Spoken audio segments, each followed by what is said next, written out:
La realidad de la vida dentro de estas fortalezas medievales era muy distinta a lo que la mayoría de la gente imagina. Frío extremo, enfermedades al acecho, conspiraciones mortales y una rutina implacable aguardaban a quienes habitaban entre los muros de piedra. Pero al mismo tiempo, los castillos eran centros de poder, donde vivían reyes, nobles y guerreros que moldearon la historia. Ahora, imagina que estás viviendo en un castillo medieval. ¿Tendrías comodidad? ¿Tu vida estaría llena de banquetes y celebraciones o sería algo mucho más brutal e implacable? Y lo más importante, ¿sobrevivirías? Hoy cruzaremos las puertas, recorreremos pasillos oscuros y descubriremos lo que realmente ocurría dentro de estas fortalezas. Quédate hasta el final, porque hay un detalle particularmente repugnante sobre la vida en los castillos del que nadie habla, y podría cambiar por completo tu percepción de la Edad Media.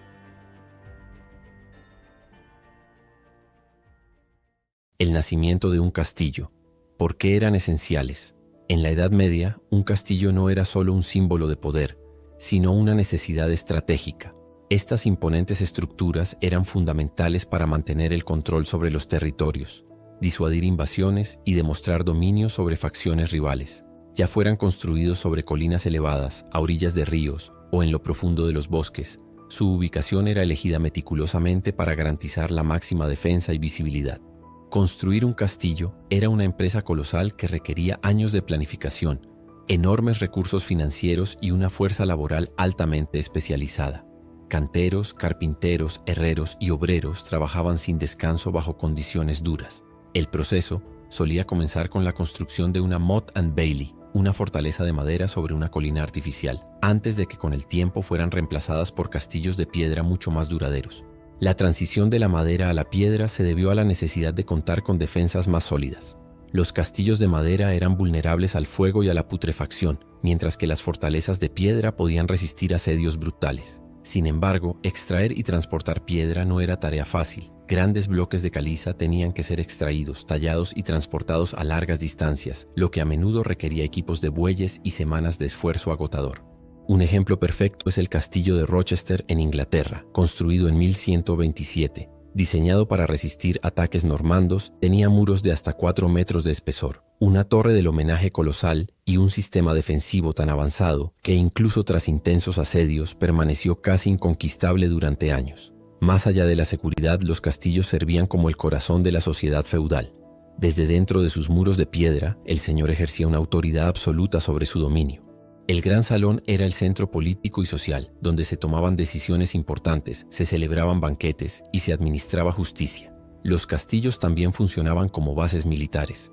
Los caballeros entrenaban en los patios, preparándose para la batalla, mientras las torres de vigilancia permitían a los centinelas avistar enemigos desde kilómetros de distancia. Arqueros apostados en las almenas podían lanzar lluvias de flechas sobre los atacantes, mientras los fosos, puentes levadizos y portones reforzados hacían que los asaltos directos fueran casi imposibles. Sin embargo, los castillos no eran fortalezas impenetrables. Muchos cayeron por traición, hambruna o avances tecnológicos en las técnicas de asedio. A medida que evolucionaron las catapultas y la tecnología de cañones, incluso los castillos más imponentes se volvieron vulnerables. Aunque ofrecían protección, los castillos distaban mucho de ser cómodos. Los muros de piedra eran fríos, húmedos y estaban llenos de corrientes de aire. La higiene era primitiva, y el hedor de los desechos, los animales y los cuerpos sin lavar impregnaba los pasillos. Los sirvientes trabajaban sin descanso para mantener algo de orden, pero las enfermedades y las plagas eran amenazas constantes. Desde banquetes lujosos hasta batallas brutales, el castillo era una paradoja, un lugar de riqueza y sufrimiento, de poder y miedo. Para quienes vivían dentro de sus muros, la supervivencia no estaba garantizada, y el lujo era un privilegio reservado para muy pocos. La vida dentro de los muros, lujo para pocos, sacrificio para muchos. Vivir en un castillo medieval podría parecer un privilegio, pero la realidad era muy distinta. Aunque los nobles disfrutaban de banquetes, festines y vestimentas lujosas, la vida diaria estaba llena de incomodidades. Los castillos eran fríos, húmedos y oscuros, con poca iluminación o calefacción. En invierno, los muros de piedra absorbían el frío, haciendo que las habitaciones fueran casi insoportables. En verano, los pasillos estaban impregnados del fuerte hedor causado por la falta de higiene y la presencia constante de animales y sirvientes. La nobleza seguía una rutina estricta. Desde muy pequeños, los hijos de aristócratas aprendían buenos modales, latín y esgrima. Las mujeres eran responsables de la administración del hogar, mientras los hombres se ocupaban de la guerra y la política. Pero no todo era privilegio. Leonor de Aquitania, una de las mujeres más poderosas de la Edad Media, pasó gran parte de su vida en castillos, pero fue encarcelada en uno durante 16 años por orden de su propio esposo, el rey Enrique II. Mientras tanto, los sirvientes enfrentaban una realidad aún más dura. Trabajaban incansablemente para mantener el castillo en funcionamiento. Acarreaban agua, cocinaban, limpiaban y atendían los caprichos de los señores. Para ellos el castillo no era un refugio, sino un lugar de trabajo agotador, donde un solo error podía tener consecuencias graves. Trabajo en los castillos, una máquina compleja. Los castillos medievales eran mucho más que fortalezas. Eran comunidades autosuficientes que funcionaban como pequeñas ciudades amuralladas, donde cada residente tenía un rol específico y esencial. La grandeza de estas construcciones no se sostenía solo por nobles y caballeros, sino también por un ejército de trabajadores que se aseguraban de que la vida cotidiana siguiera su curso. La fuerza laboral dentro de un castillo era vasta y altamente jerarquizada. Aunque el señor y la dama supervisaban las operaciones, su eficiencia dependía de una red organizada de sirvientes, artesanos y obreros. Entre ellos estaban herreros y armeros, encargados de forjar y mantener armas, armaduras y herraduras. Su rol era especialmente crucial en tiempos de guerra. Cocineros y panaderos preparaban enormes cantidades de comida, trabajando desde antes del amanecer hasta altas horas de la noche junto a fuegos ardientes. Horneaban cientos de panes al día en grandes hornos, y la carne debía ser salada o ahumada para conservarse. Cerveceros. La cerveza era más segura que el agua debido a la mala sanidad, por lo que los castillos contaban con sus propios cerveceros para garantizar un suministro constante de ale. Lavanderas y tintoreros. La ropa se lavaba con jabón de lejía y agua de río, muchas veces en condiciones heladas. Los tintoreros usaban pigmentos naturales para teñir las telas de la nobleza. Mozo de cuadra y herradores. Los caballos eran esenciales para el transporte y la guerra, y requerían cuidado constante. Los herradores se especializaban en fabricar y colocar herraduras. Mensajeros y escribas. La comunicación era vital, y los registros escritos de impuestos, acuerdos y órdenes militares eran mantenidos por escribanos alfabetizados que trabajaban junto al señor del castillo. Limpiadores de letrinas, gong farmers. Uno de los trabajos más repugnantes del castillo. Limpiar pozos negros y depósitos de desechos, a veces hundiéndose hasta las rodillas en inmundicia. Un castillo grande como el castillo de Warwick en Inglaterra necesitaba entre 200 y 300 trabajadores para funcionar diariamente. Ese número aumentaba significativamente durante eventos como guerras, visitas reales o grandes banquetes, cuando se traía ayuda extra de las aldeas cercanas. Solo la cocina podía tener más de 50 trabajadores, incluidos carniceros, reposteros, asadores y ayudantes de limpieza. Preparar comidas para cientos de personas requería una gestión minuciosa de granos, carnes y verduras, que debían almacenarse con cuidado. En tiempos de abundancia, la comida era abundante y ostentosa. En épocas de escasez, el racionamiento y el hambre se volvían norma. Trabajar en un castillo era agotador, extenuante y muchas veces peligroso.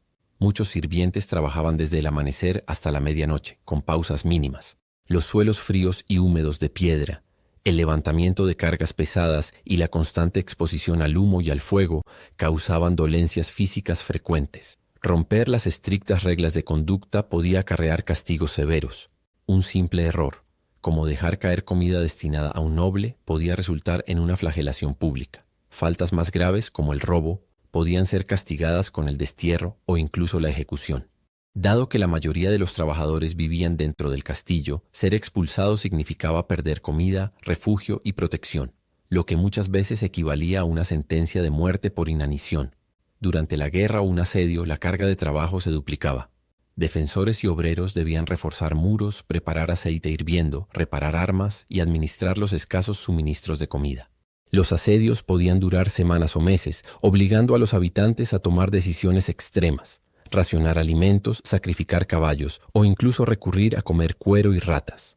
Para los trabajadores, un asedio no era solo una batalla, sino una lucha por la supervivencia. La constante amenaza de flechas, fuego y enfermedades hacía del castillo un lugar tan impredecible como peligroso para vivir. Aunque los castillos eran símbolos de poder y prestigio, para la mayoría de los trabajadores eran lugares de sacrificio y lucha constante. Cada banquete, cada batalla y cada decisión tomada por la nobleza era posible solo gracias a los cientos de obreros que trabajaban incansablemente tras bambalinas. Sus contribuciones eran ignoradas con frecuencia. pero sin ellos ningún castillo medieval podría haber funcionado. Eran la verdadera columna vertebral de la fortaleza. Guerra y asedios. ¿Cómo resistían o caían los castillos ante las invasiones? Los castillos fueron diseñados para resistir ataques, pero en la realidad muchos sucumbieron ante la brutalidad de la guerra medieval.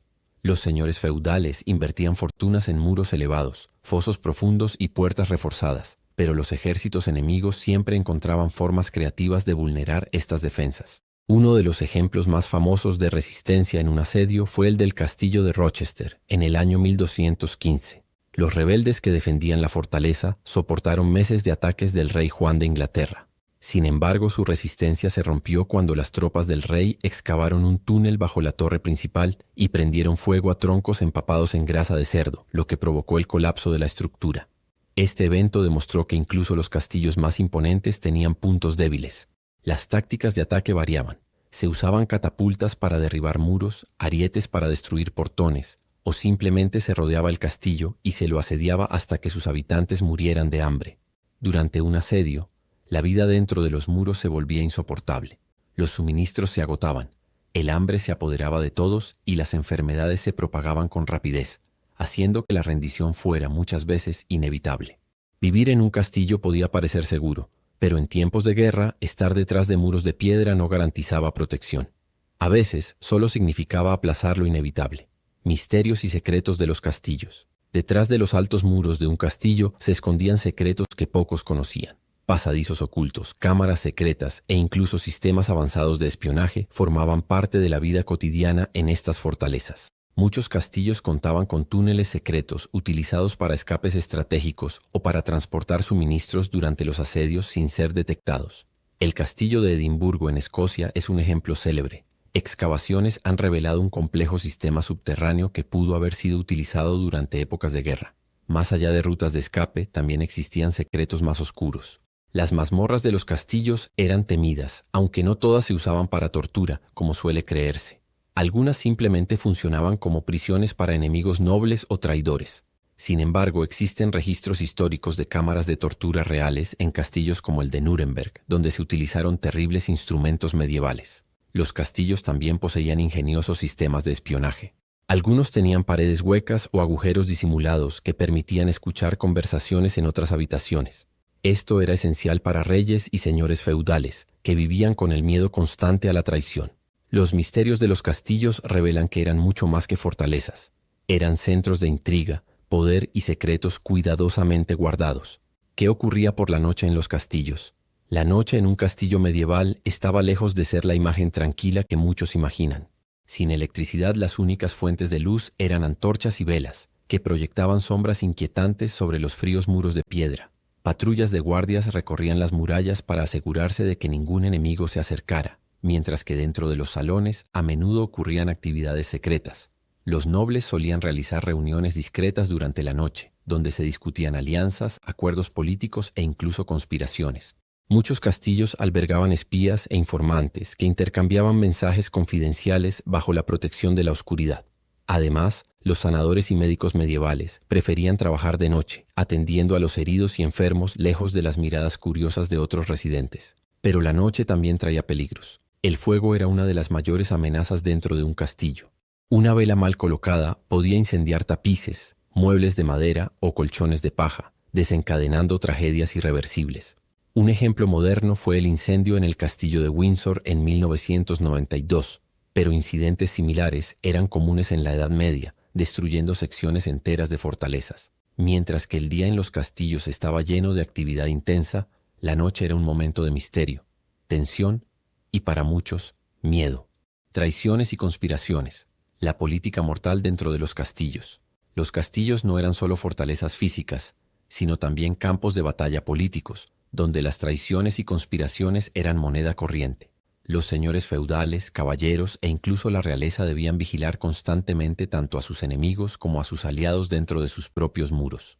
Una de las traiciones más infames ocurrió en 1407, cuando Juan sin Miedo, duque de Borgoña, fue asesinado durante una supuesta negociación de paz dentro de un castillo. La emboscada fue organizada por Luis de Orleans, su propio primo, lo que demostró que las alianzas podían ser tan mortales como las guerras. Más allá de los asesinatos políticos, los castillos también eran escenario de envenenamientos estratégicos. Con escasa supervisión en la preparación de los alimentos, era fácil para enemigos infiltrados mezclar sustancias letales en los banquetes o bebidas.